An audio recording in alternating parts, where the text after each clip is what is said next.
Engineering చేయాలనే ఆశతో చాలామంది 10th క్లాస్ తర్వాత డిప్లొమా చేసి ఈసెట్ ఎగ్జామ్ రాసి జాయిన్ అవుతూ ఉంటారు సెకండ్ ఇయర్ ఆఫ్ బీటెక్లో. కొంతమంది ఏం చేస్తుంటారంటే ఎప్సెట్ ఎగ్జామ్ రాస్తూ ఉంటారు ఏపీ తెలంగాణ విద్యార్థులు. సో ఇక్కడ ఎంట్రన్స్ ఎగ్జామ్ అనగానే చాలామంది భయపడుతూ ఉంటారండి.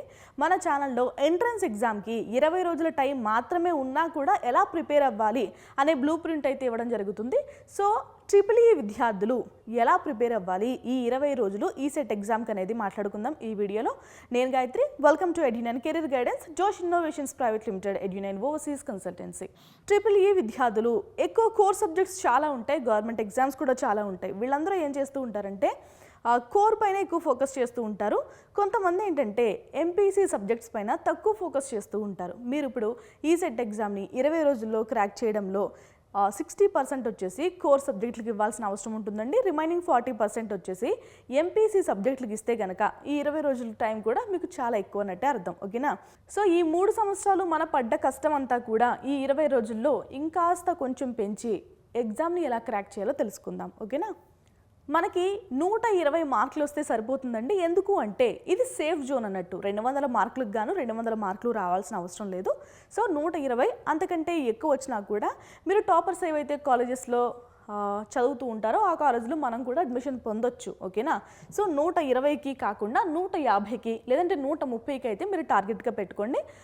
బై ఛాన్స్ ఎక్కడైనా మిస్టేక్స్ జరిగినా 120 మార్క్స్ అయితే కంపల్సరీ వస్తాయి. మనం ఏం చేద్దామంటే ఫస్ట్ బేసిక్ లెవెల్లో సో ఎంపీసీ సబ్జెక్ట్స్లో 70 మార్కులు అయితే టార్గెట్గా పెట్టుకుందాం. వరస్ట్ కేసులో 50 మార్కులు వచ్చినా కూడా మనం సేఫ్ జోన్లో ఉన్నట్టే. ఇక కోర్ సబ్జెక్ట్లో వచ్చేసి 90 మార్కులు అయితే టార్గెట్గా పెట్టుకుందామండి. సో వరస్ట్ కేసులో ఇక్కడ 50 మార్కులు అక్కడ 70 మార్కులు వచ్చినా కూడా మనం సేఫ్ జోన్లో ఉన్నట్టే. మరి ఇక్కడ 50 మార్కులు కోర్ సబ్జెక్ట్లో 70 మార్కులు ఎలా సాధించాలి, ఎలా ప్లాన్ చేసుకోవాలో మాట్లాడుకుందాం. మనకి ఉన్నది కేవలం 20 రోజుల టైం మాత్రమే. 20 రోజుల టైంలో ట్రిపుల్ ఈ విద్యార్థులు ఎలా సద్వినియోగం చేసుకోవాలి? 20 రోజులు అంటే మొత్తం అంతా తీసేసిన, అంటే మనం నిద్రపోవడానికి, టిఫిన్ చేయడానికి లేదంటే ఇతర పనులకి అంతా తీసేసినా కూడా మనకి క్వాలిటీగా 480 గంటల టైం అయితే ఉంది. ఓకేనా? సో ఈ 480 గంటల టైంలో మీరు ఒక 3000 బిట్స్ ప్రాక్టీస్ చేయలేరా? సో ఆ ప్రాక్టీస్ చేసిన బిట్లే మిమ్మల్ని క్వాలిఫై చేస్తాయి, మంచి ర్యాంక్ కూడా సాధించేలా చేస్తాయి. ఓకేనా? దానికి ఏంటంటే ఒక మాస్టర్ ప్లాన్ అయితే ఉంటే సరిపోతుంది. ఓకే? సో నేను అన్నట్టు ఇంజనీరింగ్కి కోర్ సబ్జెక్టులకు వచ్చేసి 60%, ఎంపీసీ సబ్జెక్టులకు వచ్చేసి 40% అయితే టార్గెట్గా పెట్టుకోండి. ఓకే? ఇంతవరకు మనం ప్రాక్టీస్ చేద్దాం. ఓకే? బియాండ్ అవసరం లేదండి. 100% అయితే అవసరం లేదు. మినిమంలో మినిమం, కొంతలో కొంత మనం ర్యాంక్ సాధించడానికి ఈ పర్సంటేజ్ ఆఫ్ చదువు అయితే మనకు సరిపోతుంది. ఓకే?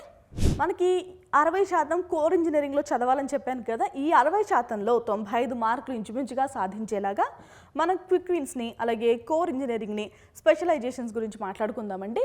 ఒక్కొక్కటి ఇండివిజువల్గా మాట్లాడుకుందాం. ఓకేనా? ఫస్ట్ ఒకటి మనం క్విక్ విన్స్లో చూద్దామండి. ఫస్ట్ ఏం చేయాలంటే ఫౌండేషన్ చదువుకోవాలి. ఇంచుమించు 25 మార్కులకి ఫౌండేషన్ గురించి చదువుకోవాలండి. ఇక్కడ ఏంటంటే బేసిక్ ఎలక్ట్రానిక్స్ 5 నుంచి 6 మార్కులు వచ్చే అవకాశం ఉంటుంది. డిజిటల్లో 4 నుంచి 5 మార్కులు, బ్యాటరీస్లో 2 మార్కులు, ఇల్యూమినేషన్లో 2 మార్కులు, అలాగే సి లాంగ్వేజ్లో 2 మార్కులు, పిఎల్సీలో 2 మార్కులు, హీటింగ్, వెల్డింగ్లో 2 మార్కులు, ట్రాక్షన్లో 2 నుంచి 3 మార్కులు అయితే సాధించేలాగా అయితే మీరు ప్రాక్టీస్ చేయాల్సిన అవసరం ఉంటుంది. ఈ టాపిక్స్కి సంబంధించిన బిట్స్ మీకు ఆల్రెడీ ఉంటాయి. ఓకేనా? మీ దగ్గర ఏమైనా బుక్స్ ఉంటే కనుక చూడండి, లేదు అంటే టెక్స్ట్ బుక్స్లో వెనకాల కూడా బిట్స్ ఉంటాయి, లేదు అంటే ప్రీవియస్ పేపర్స్లో ఈ టాపిక్కి సిమిలర్గా ఉన్న క్వశ్చన్స్ అయితే ప్రాక్టీస్ చేయండి. ఓకేనా? ఇక సెకండ్ సెగ్మెంట్ వచ్చేసి ద కోర్ ఇంజన్. 50 మార్కులకు గాను కోర్ ఇంజన్ గురించి చదవాల్సిన అవసరం ఉంటుంది. ట్రిపుల్ ఈ అనగానే మొత్తం కూడా మిషన్ చుట్టూనే తిరుగుతుందండి. మిషన్ తిరగడం, మెకానికల్ ఎనర్జీ ఎలక్ట్రికల్ ఎనర్జీగా కన్వర్ట్ అవ్వడం, ఇదే మొత్తం చదువుకుంటూ ఉంటారు కదా. దానికి సంబంధించిన సబ్జెక్టే చదవాల్సిన అవసరం ఉంటుంది 50 మార్కులకు గాను. ఓకేనా? సో ఇక్కడ మనం ట్రాన్స్ఫార్మర్స్ గురించి 5 నుంచి 6 మార్కులు, డీసీ మెషిన్స్ గురించి 7 నుంచి 8 మార్కులు, అలాగే సింక్రోనస్ గురించి 5 నుంచి 6 మార్కులు, ఇండక్షన్ గురించి 5 నుంచి 6 మార్కులు. సో ఇలా డివిజన్ చేసుకుని చదవాల్సిన అవసరం అయితే ఉంటుందండి. సో ఇక్కడ మనకి ఓవరాల్గా చూసుకుంటే మిషన్స్ చదవడం వల్లే కేవలం 20 మార్కులు వచ్చే అవకాశం అయితే ఉంటుందండి. ఇక పవర్ సిస్టమ్స్లో జనరేషన్లో మనకి హైడ్రో, థర్మల్, ఎకనామిక్ ఇలా డిఫరెంట్ ఉంటాయి కదా. వీటిపైన ఫోకస్ చేసినా కూడా మనకి 4 నుంచి 5 మార్కులు అయితే వస్తాయి. ఇక ట్రాన్స్ఫార్మర్, డిస్ట్రిబ్యూషను ఈ టాపిక్స్ పై నుంచి మనకి 8 నుంచి 10 మార్కులు అయితే వచ్చే అవకాశం ఉంటుంది. ఓకేనా? ఇక నెక్స్ట్ సెగ్మెంట్ గురించి మాట్లాడుకుందామంటే నెక్స్ట్ సెగ్మెంట్ వచ్చేసి ఇన్స్ట్రుమెంట్స్ అండ్ పవర్. ఓకేనా, ట్రిపుల్ ఈ మొత్తం పవర్ చుట్టూ మిషన్స్ చుట్టూ తిరుగుతూ ఉంటుంది కదా. ఈ టాపిక్ నుంచి మనకి 20 మార్కులు వచ్చే అవకాశం ఉంటుంది. ఎలాగా మనం ప్లాన్ చేసుకోవాలో చూద్దాం. మెజరింగ్ ఇన్స్ట్రుమెంట్స్ ఈ టాపిక్ నుంచి ఒక 6 నుంచి 8 మార్కులు వచ్చే అవకాశం ఉంటుంది కాబట్టి మీరు ప్లాన్ చేసుకోవాలి. అంటే ఈ టాపిక్కి సంబంధించిన బిట్స్ ఏవైతే ఉంటాయో అవి మనం ప్రాక్టీస్ చేయాలండి. ఓకేనా. ఇక పవర్ ఎలక్ట్రానిక్స్ పిఈ సబ్జెక్ట్ నుంచి 9 నుంచి 12 మార్కులు వచ్చే అవకాశం ఉంటుంది కాబట్టి సో మనం దానికి సంబంధించిన బిట్స్ అనేవి ప్రాక్టీస్ చేయాలి. ఇక ఎస్టిమేషన్ నుంచి 3 నుంచి 4 మార్కులు వచ్చే అవకాశం ఉంటుంది కాబట్టి అవి పాత పేపర్లు కానీ లేదంటే ప్రీవియస్ పేపర్లు కానీ టెక్స్ట్ బుక్ క్వశ్చన్స్ కానీ ఇవన్నీ మనం ప్రాక్టీస్ చేయాల్సిన అవసరం ఉంటుంది. ఇక్కడ మీరు ఏం చేస్తారంటే ఒక టాపిక్ నాకు నచ్చలేదు అని మీరు ఏమైనా అనుకుంటే ఆ టాపిక్ స్కిప్ చేసేయండి. ఓకేనా. రాని టాపిక్ నచ్చిన టాపిక్ గురించి ఎక్కువ ఫోకస్ చేయొద్దు. ఎక్కువ మీకు నచ్చిన టాపిక్ ఎక్కువ అంటే మొత్తం 20 రోజులు దానికి కేటాయించకండి. ఓకేనా. కాస్త ఎక్కువ టైం అయితే ఇచ్చే అవకాశం అయితే పెట్టుకోండి. ఓకేనా. మీరు మాక్ టెస్టులు రాయాలని మనం మాట్లాడుకున్నాం కదా. ఎందుకు అంటే మాక్ టెస్ట్ రాయకపోతే మీరు స్పీడ్గా ఎగ్జామ్ అనేది రాయలేరు. స్పీడ్గా రాయకపోతే చాలా బిట్లు అనేవి వదిలేయాల్సిన అవసరం ఉంటుంది. సో ఇలాంటి ఇబ్బందులు ఏం లేకుండా మాక్ ఎగ్జామ్స్ అయితే రాస్తూ ఉండండి. ఫస్ట్ ఏం చేస్తారంటే ఇప్పుడు చాలా విషయాలు మాట్లాడుకున్నాం కదా, చాలా సబ్జెక్ట్స్ మాట్లాడుకున్నాం కదా. ఆ సబ్జెక్ట్స్లో మీకు నచ్చిన ఒక 3 సబ్జెక్ట్స్ని మీరు ఫస్ట్ సెలెక్ట్ చేసుకోండి. ఆ 3 సబ్జెక్ట్లో మాస్టర్ అయిన తర్వాత నెక్స్ట్ సబ్జెక్ట్ని యాడ్ చేసుకుంటూ వెళ్ళండి. ఓకేనా. దాని గురించి కూడా మనం మాట్లాడుకుందాం. ఓకే. మనం ముందే మాట్లాడుకున్నాం కోర్ ఇంజనీరింగ్కి 60% మార్కులు, ఎంపీసీకి వచ్చేసి 40% మార్కులు అయితే ఇవ్వాలి అని. ఆ 40% మార్కుల్లో ఎలా ప్రాక్టీస్ చేయాలి అంటే మీకు ఖచ్చితంగా ఎంపీసీ సబ్జెక్ట్స్ ఏవైతే ఉన్నాయో అవి ఖచ్చితంగా ర్యాంక్ను డిసైడ్ చేసే సబ్జెక్ట్స్ అండి. సో మ్యాథ్స్, ఫిజిక్స్, కెమిస్ట్రీని అయితే తక్కువ అంచనా వేయద్దు. అవి ప్రాక్టీస్ చేయడం అయితే అస్సలు మర్చిపోవద్దు. ఓకేనా. సో చదవమన్నారు కదా అని మొత్తం అంతా చదవాల్సిన అవసరం లేదు. టార్గెటెడ్గా చదవాల్సిన అవసరం ఉంటుంది. ఎందుకంటే మనకి టైం చాలా తక్కువ ఉంది కాబట్టి ఈ 20 రోజులు చాలా టార్గెటెడ్గా చదవండి. స్కోర్ బూస్టింగ్ సిరీస్ని మీరు మంచిగా ఫోకస్ చేయండి. అలాగే టార్గెటెడ్ కాన్సెప్ట్స్ ఏవైతే ఉంటాయో ఈ క్వశ్చన్ లేకుండా పేపర్ ఉండదురా అనే టాపిక్స్ ఏవైతే ఉంటాయో అవి కూడా ప్రాక్టీస్ చేయండి. ప్రీవియస్ ఇయర్ క్వశ్చన్ పేపర్ని కూడా మీరు తరువుగా చెక్ చేయండి. ఏవైతే రిపీట్ అవుతున్నాయి క్వశ్చన్స్, ప్యాటర్న్స్, ఎగ్జాంపుల్స్ చాలా ఉంటాయి కదా సిమిలర్గా, అవన్నీ కూడా ప్రాక్టీస్ చేయండి. ఓకేనా. మనకి ఫిజిక్స్, కెమిస్ట్రీ, మ్యాథ్స్ అనగానే చాలా ఉంటాయి, వాస్ట్ సబ్జెక్ట్స్ ఇవి. సో ఇవి ఎంత చదివినా తరగవు. ఈ 3 సంవత్సరాలు మనం చదువుకున్న చదువంతా ఈ 20 రోజుల్లో రివిజన్ చేయండి అంటే చాలా కష్టం కాబట్టి టార్గెటెడ్గా చదవాలి. ఓకేనా. మీరు చాలా ఫిల్టర్ చేసుకోవాల్సిన అవసరం ఉంటుందండి. భయపడకుండా ఫిల్టర్ చేసుకుని సో ఇది అనవసరమైన సబ్జెక్ట్, ఇక్కడ నుంచి మార్క్స్ రావు, ఇది అవసరమైన సబ్జెక్ట్, ఇక్కడ నుంచి మార్క్స్ వచ్చే అవకాశం ఉంటుంది, ఇలాంటివి మనం మాట్లాడుకున్నాం కదా. సో వాటిపైన ఫోకస్ చేయండి. ఫిజిక్స్, కెమిస్ట్రీ 2 కలిపి మొత్తం 30 మార్కులు వచ్చేలాగా అయితే మీరు ఫిల్టర్ చేసుకుని చదవండి. ఓకే. సో ఇక్కడ చాలా ఇంపార్టెంట్ అయిన విషయం ఏంటంటే మీరు మాక్ ఎగ్జామ్ అనేది కంపల్సరీ రాయాలి. ఎప్పటి నుంచి స్టార్ట్ చేయాలి అంటే మే 1 నుంచి అయితే స్టార్ట్ చేయండి. 1 నుంచి 9వ తేదీ వరకు మీ ఇష్టం. 10వ తేదీ, 11 మీ ఇష్టం. సో నేను ఎగ్జాంపుల్గా 9వ తేదీ వరకు చెప్తున్నాను కాబట్టి 9వ తేదీ వరకు ప్రతిరోజు మాక్ ఎగ్జామ్ రాయండి. ఎగ్జామ్కి వచ్చేసి 200 క్వశ్చన్స్ ఉంటాయి. 9 × 200 1800 క్వశ్చన్స్ అయితే మీరు ప్రాక్టీస్ చేస్తారు. మీకు ఇష్టం. రోజుకి 2 మార్కులైనా రాయొచ్చు. సో 3600 క్వశ్చన్స్ అయితే ప్రాక్టీస్ చేసినట్టు అవుతుంది 2 మార్క్స్ రాస్తే.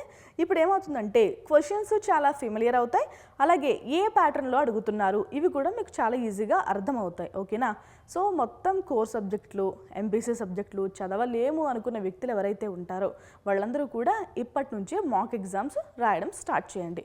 సో అందువల్ల మనకి టాపిక్స్, క్వశ్చన్స్ కూడా మన గ్రిప్లో ఉంటాయి. ఓకే.